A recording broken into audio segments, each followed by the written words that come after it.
Teaching aptitude, इसको हम क्या बोलेंगे? टीचिंग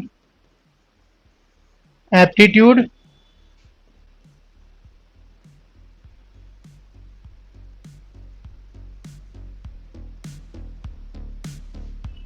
या इसको हम बोलेंगे पेडागोजी।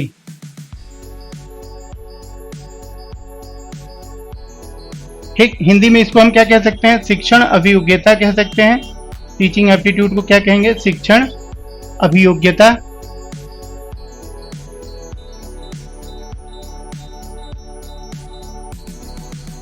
और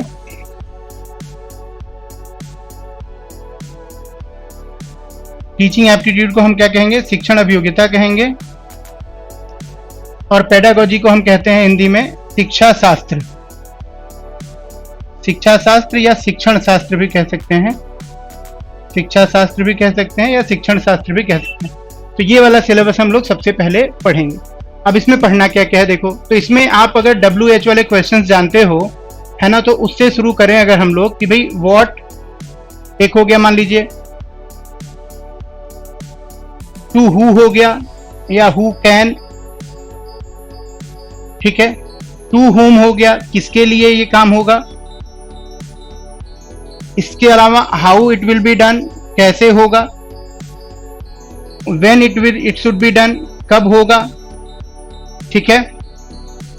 and what is used, what is used, किस चीज का प्रयोग करके ये काम होगा। अगर हम ये सारे जो WH वाले क्वेश्चंस हैं उनको लेके चलें तो हमें सिलेबस का आइडिया लगने में बहुत मुश्किल नहीं आएगी। जैसे मैंने कहा कि व्हाट, अब व्हाट टू व्हाट का मतलब क्या हो गया कि भाई क्या करना है हमें। अगर हम यहाँ पे बोले व्हाट टू टीच, यानी क्या पढ़ाना है। व्हाट टू टीच का मतलब क्या हो गया? क्या पढ़ाना है। हु कैन टीच, यानी कौन पढ़ा सकता है, यानी टीचर पढ़ा सकता है। तो टीचर के अंदर क्या क्वालिटीज होनी चाहिए, क्या उसकी अभियोग्यता होनी चाहिए, क्या अर्हता होनी चाहिए, उसको कैसा होना चाहिए, उसकी भाषा कैसी होनी चाहिए, ये सारी बातें आ जाएंगी, ठीक है। तो एक क्या हो गया हमारा व्हाट टू टीच, क्या पढ़ाना है, क्या सिखाना है। अब ये तो नहीं कर सकते कि भाई क्लास 1 का बच्चा और उसको हम पढ़ाएं अद्वैतवाद क्या है ना, या क्लास 5 का बच्चा है और उसको हम पढ़ाएं कि जीवन और मृत्यु क्या है, नहीं पढ़ा सकते ना। या उसको हम मैथ के अंदर जाके इंटीग्रेशन और परमुटेशन कॉम्बिनेशन पढ़ाने लग जाए, कैलकुलस पढ़ाने लग जाए, नहीं पढ़ा सकते ना। तो इट मीन्स सबसे पहले तो हमें ये तय करना होता है कि भाई व्हाट शुड बी टॉट, क्या पढ़ाना है हमें। तो हमें क्या पढ़ाना है। हु कैन टीच, कौन पढ़ा सकता है, कोई भी तो नहीं पढ़ा सकता। जब अगर मान लीजिए किसी के अंदर टीचर लाइक क्वालिटीज ही नहीं है, TLQs ही नहीं है, तो वो तो अच्छा टीचर साबित नहीं होगा। इसीलिए कौन पढ़ा सकता है, तो मतलब टीचर कौन होना चाहिए। टीचर अगर कोई है तो उसके अंदर क्या गुण होने चाहिए टीचर के, उसको किस तरीके की भाषा इस्तेमाल करनी चाहिए, उसका व्यक्तित्व कैसा होना चाहिए, बच्चों को लेकर उसकी धारणा कैसी होनी चाहिए, उसके अंदर जानकारी किस चीज की होनी चाहिए।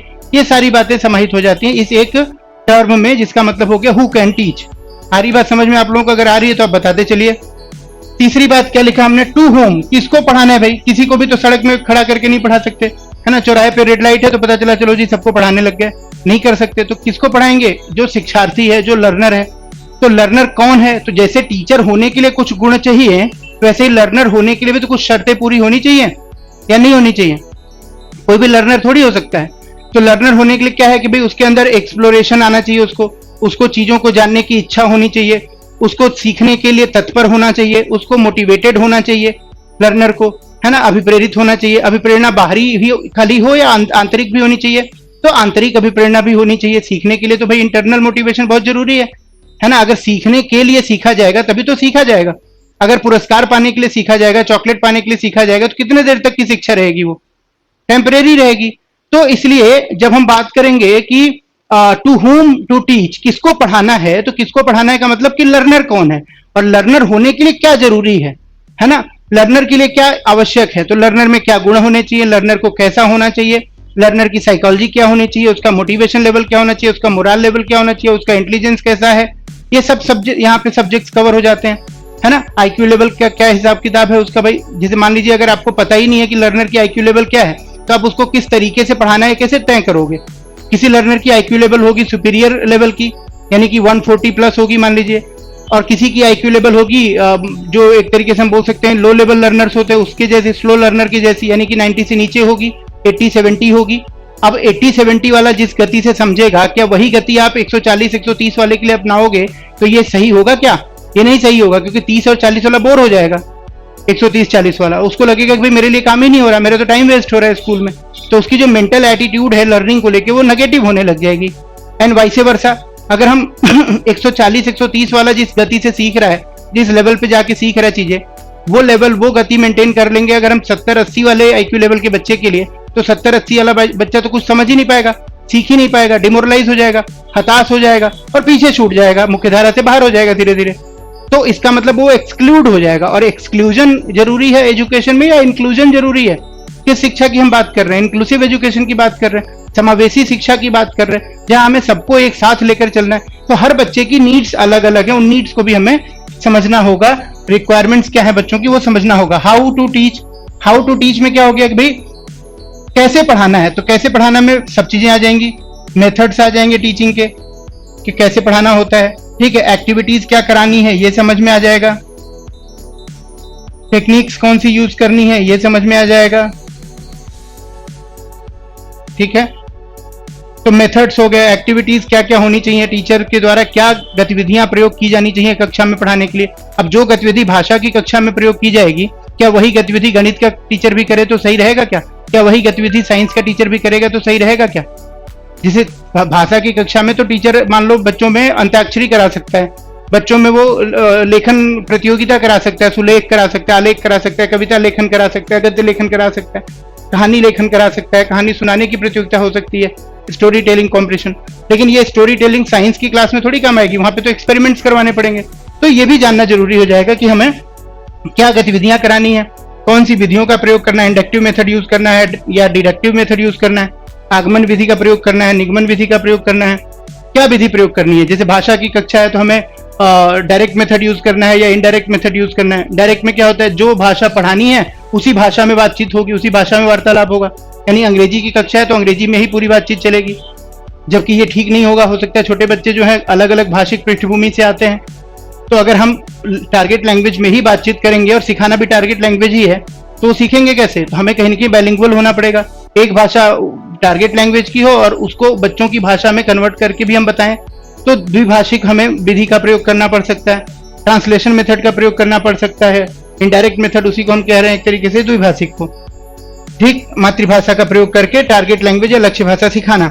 एक्टिविटीज हो गया, टेक्निक्स क्या क्या इस्तेमाल की जाएंगी इसमें, ये भी हमें ध्यान रखना रहेगा, ठीक है। तो ये सारी चीजें आ जाएंगी हाउ टू टीच में। और व्हेन टू टीच का मतलब क्या हो गया? व्हेन टू टीच का मतलब हो गया कि कब क्या पढ़ाना है, कब हमें क्या पढ़ाना है। ये जो मैंने आपको पहले बताया कि भाई हर चीज को सीखने की एक उम्र है ना।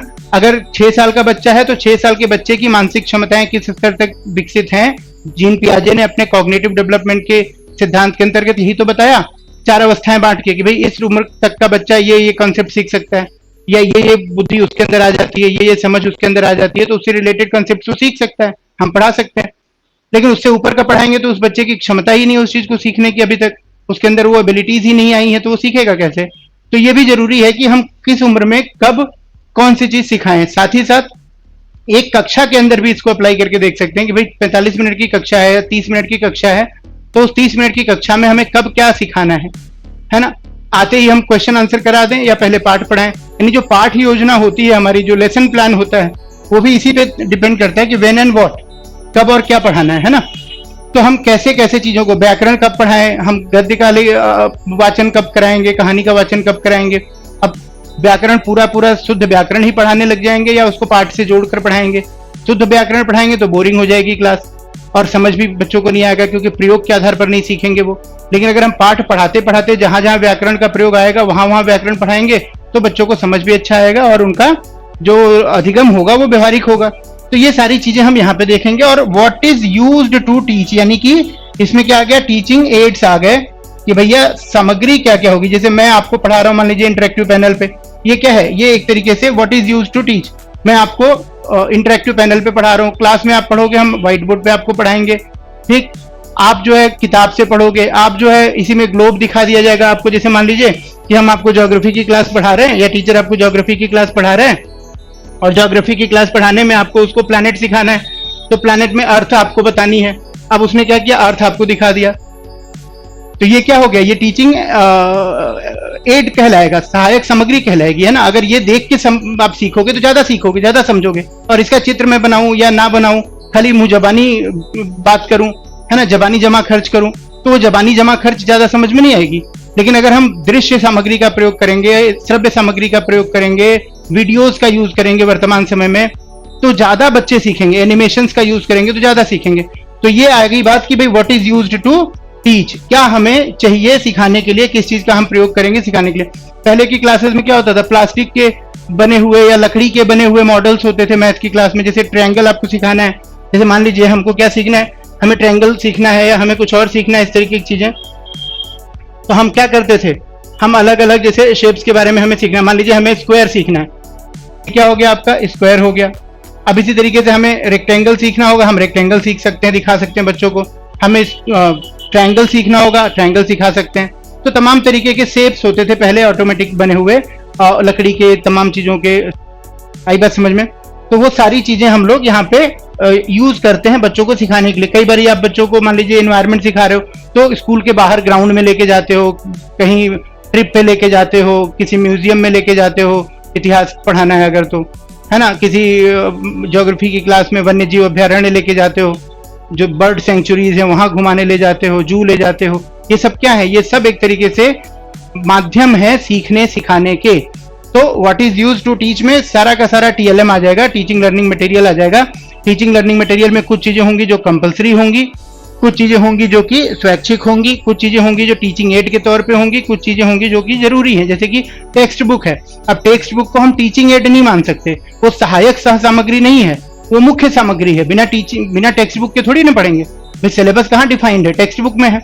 सिलेबस तो हमें वो पढ़ना ही पढ़ना है, वो तो हमें करना ही करना है, वो तो मजबूरी है, ठीक है। तो वो तो हमारे लिए सहायक सामग्री नहीं कहलाएगी। लेकिन हाँ, उसमें जो पाठ दिए गए हैं टेक्स्ट बुक के अंदर, उन पाठों को समझने के लिए टेक्स्ट बुक के बाहर की कोई चीज अगर हम इस्तेमाल कर रहे हैं, तो वो हमारा सप्लीमेंट्री मटेरियल या फिर टीचिंग एड के दायरे में आएगा। अब सप्लीमेंट्री मटेरियल कौन सा हो जाएगा, अनुपूरक सामग्री जिसको कहते हैं। जैसे मान लीजिए कहानी है, अब टेक्स्ट बुक में 4 कहानियां हैं या 6 कहानियां हो सकती हैं, हो सकता है हो, कुछ कविताएं भी होती हैं उसमें, कुछ और चीजें भी होती हैं। तो अब पता चला कि बच्चों को आप कहानी और सिखाना चाहते हो, बच्चों को चाहते हो कि खुद वो कहानी लिखना सीख जाए, खुद कहानी पढ़ना सीख जाए, तो आप साथ में रिकमेंड कर दोगे कि भाई ये कहानी वाली पुस्तक भी बच्चों को पंचतंत्र की दे दी जाए। उससे उनका मॉरल एजुकेशन भी हो जाएगा और कहानी का अभ्यास भी ज्यादा हो जाएगा। अब ये क्या है, सप्लीमेंट्री रीडिंग है, क्योंकि इससे पढ़ने की का अभ्यास बच्चों का बढ़ेगा। रीडिंग की कैपेबिलिटीज, रीडिंग की कैपेसिटी, रीडिंग की एबिलिटी, रीडिंग की अंडरस्टैंडिंग बच्चों की क्या हो जाएगी, इंप्रूव हो जाएगी। तो ये रीडिंग को बढ़ावा देने के लिए पढ़ने की आदत भी विकसित हो जाएगी बच्चों में, और पढ़ने की आदत विकसित होगी तो वो हर विषय में काम आएगी, जीवन में भी काम आएगी, क्योंकि पढ़ के ही सीखा जा सकता है बढ़िया तरीके से, सुन के भी सीखा जा सकता है। तो पढ़ने और सुनने की आदतें डालने के लिए अगर हम कुछ अलग से मटेरियल उनको रिकमेंड कर रहे हैं, दे रहे हैं, पढ़ा रहे हैं, सुना रहे हैं, तो वो क्या है, हमारा सप्लीमेंट्री हो गया। अब उसी चीज को समझाने के लिए कुछ हम बाह्य सामग्रियों का प्रयोग कर रहे हैं, दृश्य सामग्री का, श्रव्य सामग्री का, तो वो हमारे लिए क्या हो जाएगा, और टीचिंग एड हो जाएगा। वो ऑडियो भी हो सकता है, विजुअल भी हो सकता है, ऑडियो विजुअल भी हो सकता है, और आपका टेक्टाइल भी हो सकता है, यानी कि स्पर्श आधारित या स्पर्शनीय भी हो सकता है, जैसे कि ब्रेल लिपि वगैरह होता है ऐसे बच्चों के लिए जो कि देखने में असमर्थ होते हैं। समझ आ रही है सबको। तो अल्टीमेटली पूरा जो सिलेबस है ना, अलग अलग हम टॉपिक वाइज भी लिख के मैं आपको बता दूंगा चाहूं तो, और बताऊंगा ही, अपलोड कर दूंगा, बल्कि वो तो है ही है। साथ ही साथ अगर हम इसको ब्रीफ में समझना चाहें कि हमें पढ़ना क्या है इस सब्जेक्ट में, तो ये आपके सामने सारा का सारा सिलेबस आ गया। आई बात समझ में। तो this is what we are going to discuss in this subject. And additionally और भी चीजें इसमें, जैसे मैंने बताया कि भाई लर्नर किसको पढ़ाना है, जब हम बात कर रहे हैं लर्नर की, तो इसमें लर्नर के अंदर उसकी साइकोलॉजी बेसिक जो है, डेवलपमेंट के उसके प्रिंसिपल्स क्या है, लर्निंग के मेथड, लर्निंग की थ्योरीज 2-4 इंपॉर्टेंट वाली, ये सब आ जाएंगी। यानी साइकोलॉजी का पोर्शन भी थोड़ा बहुत इसमें आ जाएगा ऑटोमेटिकली। आई बात समझ में सबको ये बात, या नहीं आई? क्लियर है यहाँ तक? अगर यहाँ तक की बात समझ में आ गई तो आप मानिए कि आगे सब कुछ समझ आने वाला है, because this is my way to teach. I am not going to be bookish. किताबी तरीके से मैं न पढ़ाने वाला हूँ, न पढ़ाता हूँ, न पढ़ाऊंगा। अगर नहीं समझ आएगा तो कोई और पढ़ा लेगा आपको, कोई बात नहीं, ठीक है। Resources are available. बट अगर ये समझ आ गया तो आप समझ लो कि आगे की सारी कहानी समझ में आती चली जाएगी, और कहानी की तरह ही समझ में आती चली जाएगी। तो फिर आपको कहीं किताब रटने की जरूरत नहीं पड़ेगी, बहुत ज्यादा रट्टा मारने की जरूरत नहीं पड़ेगी। क्वेश्चंस का जो लेवल है वो ऐसे है कि भी कंसेप्ट क्लियर है तो क्वेश्चन क्लियर है, majority of the questions are going to be like this. तो अगर समझ आ गया हो तो एक बार यस लिख के बताइए, ना समझ आया हो तो नो लिख के बताइए, ताकि आगे हम यस और नो के बीच का एक और रास्ता ढूंढें कि what is the way between yes और no, and there are multiple ways. तो चिंता नहीं करनी है, एक शिक्षक होने का यही मतलब है कि भाई हर तरीके से उसको पढ़ाने आना चाहिए। इस तरीके से नहीं समझ आया बच्चों को तो उसमें टीचर की जिम्मेदारी है कि वो दूसरे तरीके से पढ़ाए, उसमें बच्चों का दोष नहीं है। तो दोष से मुक्त होकर निर्भीक तरीके से आप अपना फीडबैक, जिसको हिंदी में प्रतिपुष्टि या पुनर्निवेश कहते हैं, दे सकते हैं। तब तक मैं जल का सेवन कर लेता हूं।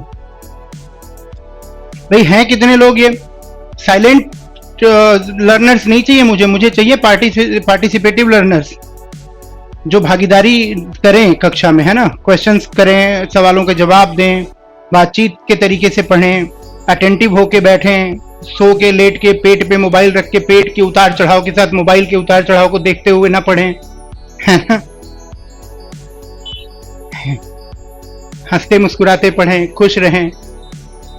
आप दिखोगे नहीं, लेकिन आपके पार्टिसिपेशन के फ्रीक्वेंसी से मैं समझ जाऊंगा कि आप खुश हो, मुस्कुरा रहे हो। तो आपकी मुस्कुराहटें और खुशियां मुझे भी खुशियां दे जाएंगी थोड़ी बहुत, और इसमें बुराई तो कुछ है ही नहीं।